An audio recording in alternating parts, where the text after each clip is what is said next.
এক গভীর জঙ্গলে এক পরী তার ডানাওয়ালা ছোট শিশুকে নিয়ে খেলছিল আনন্দে। শিশুটি ছিল খুবই চঞ্চল। হঠাৎ কয়েকজন নির্মম শিকারী তাদের দেখে ফেলে। তারা মনে করল এই পরী শিশুটা দুষ্প্রাপ্য, দামি, ধরে নিয়ে গেলেই প্রচুর অর্থ লাভ হবে। তারা গোপনে জাল বিছিয়ে রাখে এবং একসময় পরীর বাচ্চাটিকে ফাঁদে ফেলে ধরে ফেলে।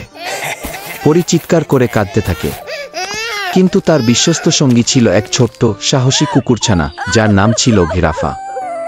রাফা তখন একটি গাছে যিশুর ছবি আঁকছিল। খুব ছোট থেকেই সে যিশুর বড় ভক্ত ছিল। পরীর কান্নার শব্দ শুনে সে ছুটে আসে। দেখে নিষ্ঠুর শিকারীরা পরীর শিশুটিকে একটি বস্তায় ঢুকিয়ে নিয়ে যাচ্ছে। রাফা কোনো কিছু চিন্তা না করে ঝাঁপিয়ে পড়ে। গোপনে সে বাচ্চাটিকে মুক্ত করে ফেলে ও নিরাপদ স্থানে ফিরিয়ে দেয়। শিকারীরা যখন বুঝতে পারে বাচ্চাটি নেই, তারা ক্ষেপে গিয়ে রাফাকে ধরে ফেলে, বেধড়ক মারতে থাকে। একসময় ছোট্ট কুকুরছানাটি নিস্তেজ হয়ে পড়ে যায়।